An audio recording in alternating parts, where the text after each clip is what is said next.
Hello everyone, Hindi घटना चक्र में आप सभी को स्वागत करती हूँ। तो आज का टॉपिक है कारक से रिलेटेड क्वेश्चंस है। उसने उसे छल से पराजित किया में छल में से कौन सा कारक है? तो इसका आंसर हो जाएगा करण कारक। अब हम इसका व्याख्या देखते हैं। संज्ञा आदि शब्दों के जिस रूप से क्रिया के करने के साधन का बोध हो, अर्थात जिसकी सहायता से कार्य संपन्न हो, वह करण कारक कहलाता है। प्रस्तुत वाक्य में छल से कार्य संपन्न हो रहा है, अतः यहाँ करण कारक है। नेक्स्ट क्वेश्चन है, करण कारक किस वाक्य में है? तो करण कारक जो है वह कलम से लिखता है, इसमें करण कारक है। तो इसका आंसर बी हो जाएगा। अब हम इसका व्याख्या देखते हैं। जिस वाक्य में क्रिया के संबंध का बोध होता है, इसे करण कारक कहते हैं। इसके विभक्ति से है प्रस्तुत वाक्य में लिखने का कार्य कलम से हो रहा है, अतः यहाँ करण कारक है। निम्नलिखित वाक्यों में से एक में करण कारक के विभक्ति चिन्ह का प्रयोग हुआ है, तो इसका आंसर हो जाएगा ए। पैरों से चलना यात्रा, प्राणों से चलना जीवन और समुदाय से चलना समाज तथा देश और काल से चलना इतिहास कहलाता है। उससे अच्छे तो आप हैं में कौन सा कारक है? तो इसमें आपादान कारक है। इसका आंसर बी हो जाएगा। अब हम इसका व्याख्या देखते हैं। संज्ञा के जिस रूप से एक वस्तु का दूसरी से अलग होना पाया जाए, वह आपादान कारक कहलाता है। प्रस्तुत वाक्य में उससे और आप दोनों का तुलनात्मक होना अलग रूप है, अतः यह वाक्य आपादान कारक होगा। निम्नलिखित वाक्यों में से आपादान प्रसर्ग से युक्त वाक्य है, तो इसका आंसर हो जाएगा सी। राम ने अपने पुत्र से नाता तोड़ लिया। इसका व्याख्या देखते हैं। प्रस्तुत वाक्य में राम का पुत्र से अलग होने का अर्थ प्रकट करता है, अतः इस वाक्य में आपादान प्रसर्ग है। तो करण प्रसर्ग है। ज्ञात हो कि प्रसर्ग को कारक भी कहते हैं। पेड़ से पत्ते गिरते हैं में कारक है, तो पेड़ से पत्ते गिरते हैं में कारक है, तो आपादान कारक है।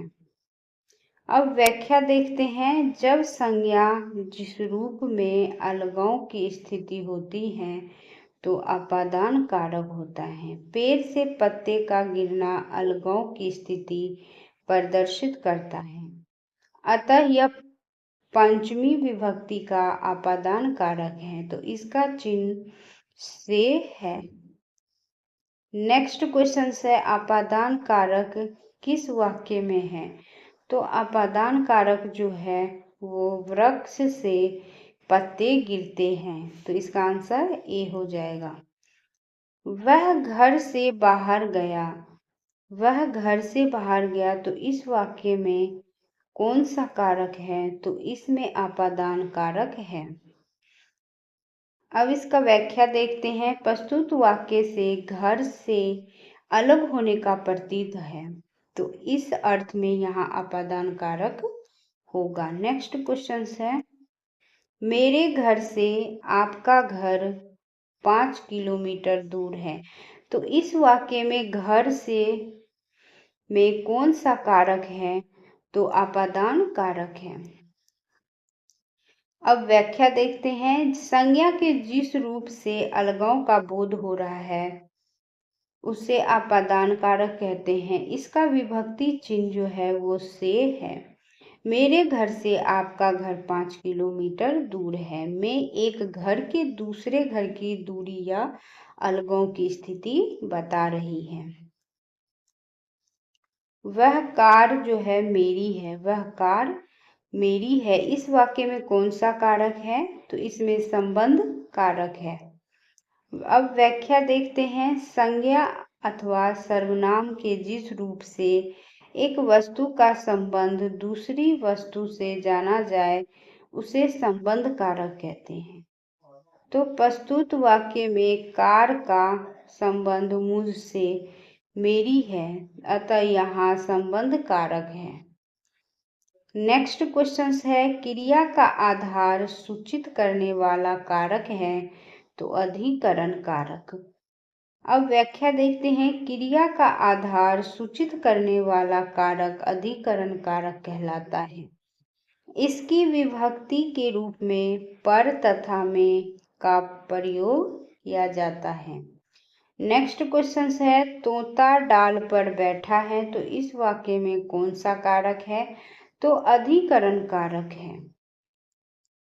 अब व्याख्या देखते हैं। संज्ञा के जिस रूप से क्रिया के आधार का बोध होता है उसे अधिकरण कारक कहते हैं, अतः प्रस्तुत वाक्य में अधिकरण कारक का प्रयोग हुआ है।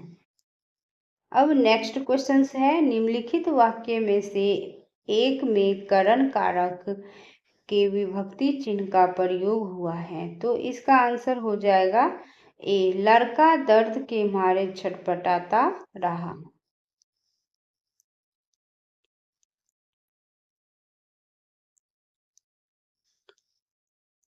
अब करण कारक के विभक्ति चिन्हों का प्रयोग हुआ है और संबंध कारक में अधिकरण कारक का प्रयोग हुआ है, तो संप्रदान कारक का प्रयोग हुआ है, तो इसका आंसर हो जाएगा डी।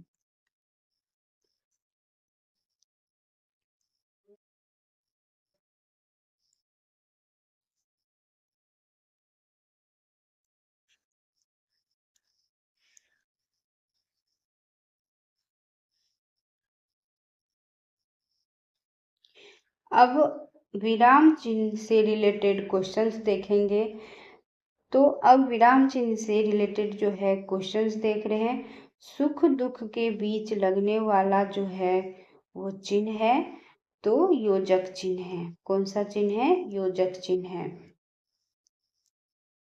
निम्नलिखित में से कौन सा अल्प विराम चिन्ह है? तो अल्प विराम जो चिन्ह है वो इसका आंसर सी हो जाएगा। अब व्याख्या देखते हैं इसका।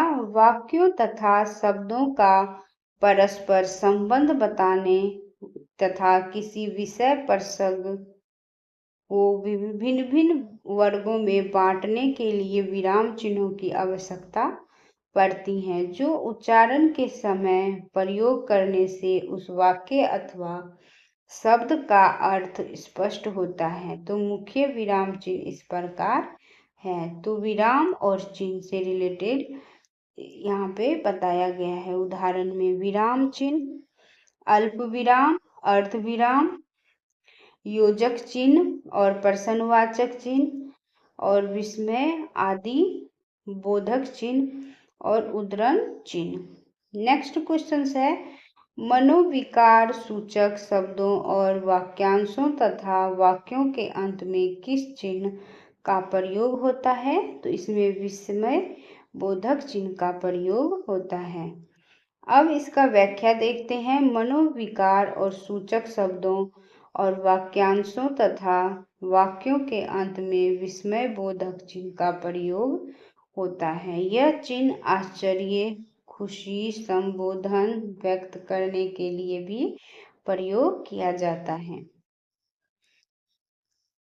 जब वाक्य के मध्य में कोई शब्द या पद छूट जाता है तब उसे पूरा करने के लिए उस स्थान पर कौन सा विराम चिन्ह लगाकर उसके ऊपर लिखा जाता है? तो इसका आंसर हो जाएगा हंस पद विराम चिन्ह। तो इसका आंसर डी हो जाएगा।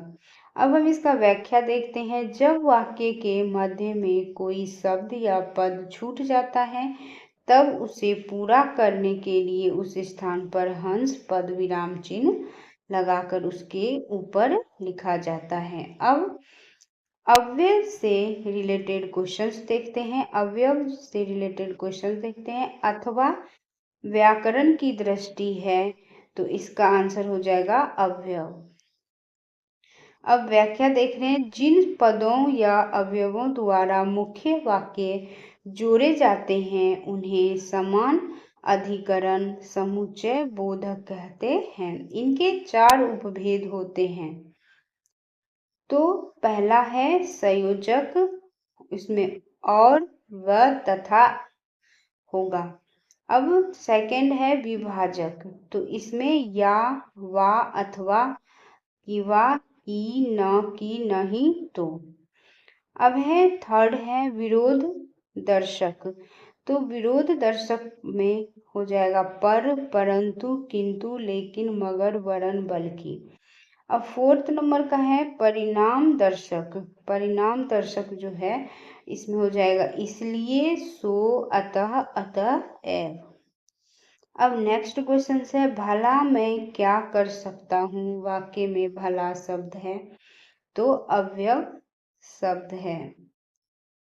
अब व्याख्या देखते हैं। अवयव शब्द वह शब्द होता है जिस पर लिंग वचन पुरुष कारक आदि के कारण कोई विकार उत्पन्न नहीं होता है। प्रस्तुत वाक्य में भला शब्द अवयव है क्योंकि इस पर लिंग वचन कारक आदि का प्रभाव नहीं पड़ रहा है।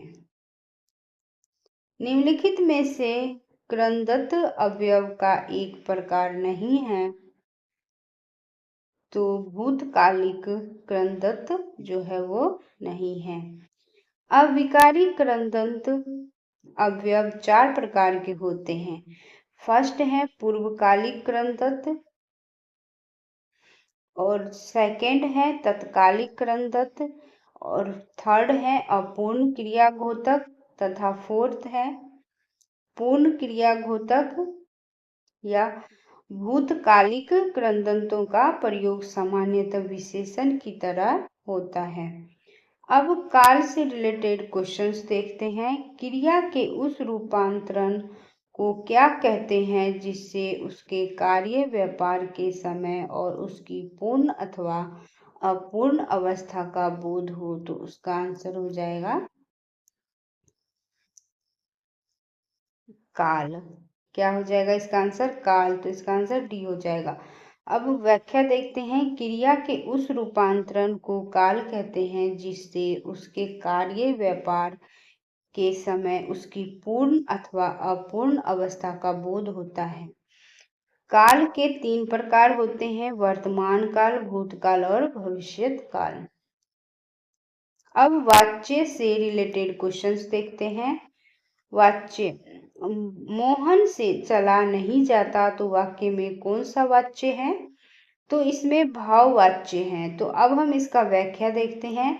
भाववाच्य क्रिया के उस रूपांतरण को कहते हैं जिससे वाक्य में क्रिया अथवा भाव की प्रधानता का बोध हो।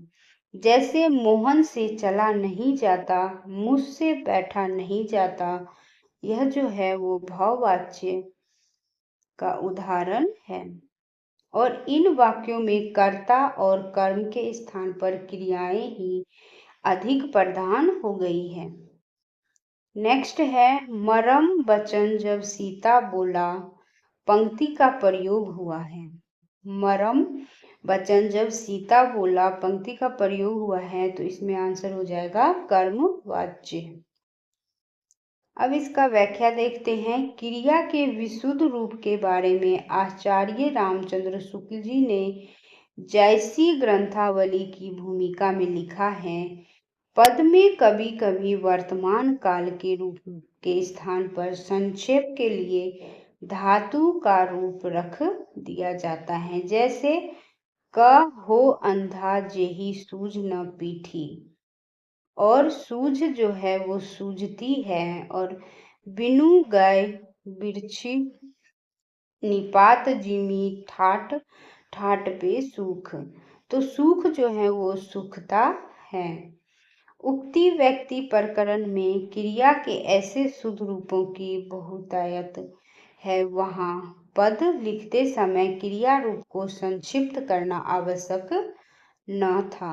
शुक्ल जी ने एक रोचक उदाहरण तुलसीदास जी ने दिया कि मरम बचन जब सीता बोला। यह बोला जो है वो वास्तव में बोल है, छंद की दृष्टि से संक्षिप्त न होकर और विस्तृत हो गया है। ऐसे पदों का एक उदाहरण जैसी से दिया है। देखी चरित्र पद्मावती हंसा, तो शुक्ल जी कहते हैं बोला और हंसा वास्तव में बोल और हंस है, जो छंद की दृष्टि से दीर्घांत कर दिए गए हैं। कहने की आवश्यकता नहीं कि संक्षिप्त रूपों का व्यवहार दोनों लिंगों में समान रूप से हो सकता है। तुलसीदास और जैसी क्रमवाच्य प्रयोगों से परिचित थे और रामचरितमानस में ऐसे रूप भरे पड़े हैं और संभव है बोला का संबंध मरम वचन से हो, किंतु जैसी ने हंसा का प्रयोग निसंदेह क्रिया का विशुद्ध रूप ध्यान में रखकर किया है। प्रस्तुत वाक्य में क्रिया में कर्म की प्रधानता है। यह वाक्य क्रमवाच्य है। वीडियो देखने के लिए friends thank you so much.